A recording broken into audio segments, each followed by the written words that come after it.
Well, I'm joined by the Australian's chief cartoonist, Johannes Leak. Johannes, how are you? Well, thanks, Jack. Good to see you. Yes, very good to see you. Now, let's go through the best cartoons of the week because there are some crackers in here. Now, I really want to start off with this one because it was a big media news story that we didn't get time to address on the show.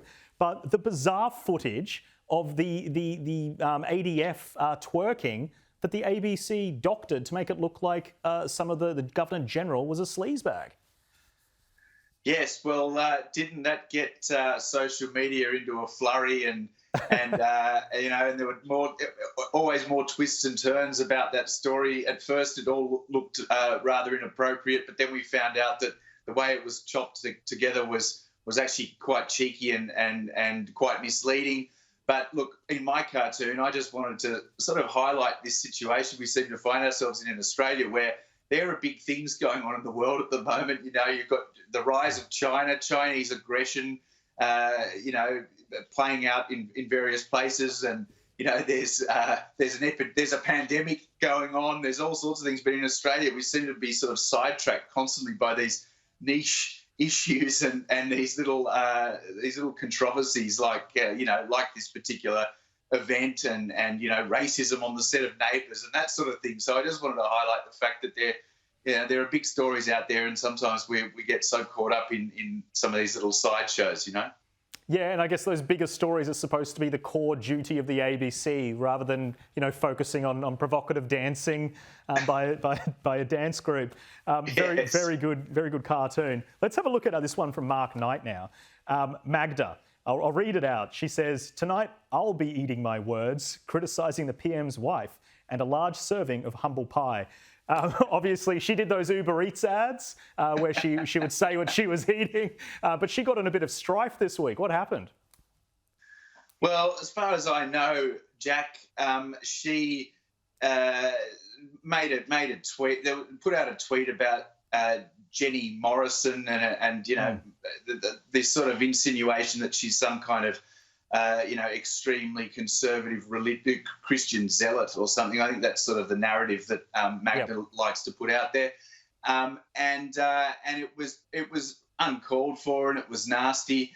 And then sure enough, there was a backlash, and then she decided that that was all very unfair on her, and she's only trying to do the right thing in alerting people to what sort of a woman she really is. And again, these things, they blow up.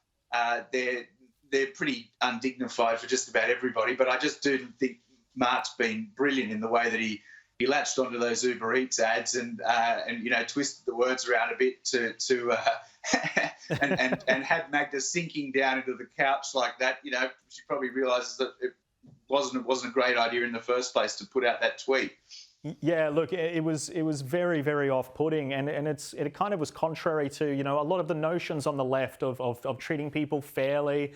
Those ideals the left normally likes to think of themselves, but if you're a conservative woman, I guess you're fair game for Magna.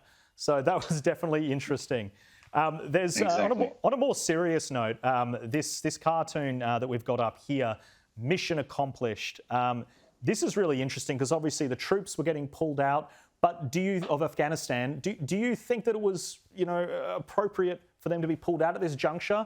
This cartoon is kind of making the point that there is a lot of mess there and there's a lot of work to be done.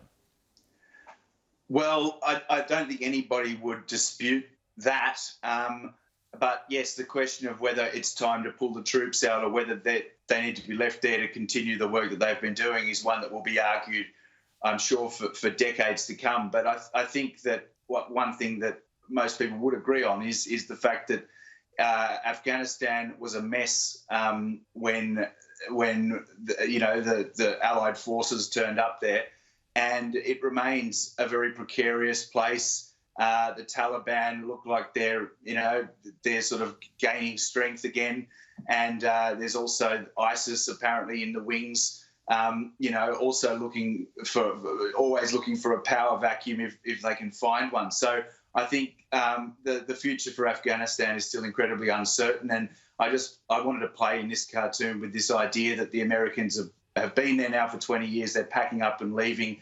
There's the famous banner, the Mission Accomplished banner from 2003 when Bush stood up in front of that banner on an aircraft carrier at the very sort of start of the Iraq War.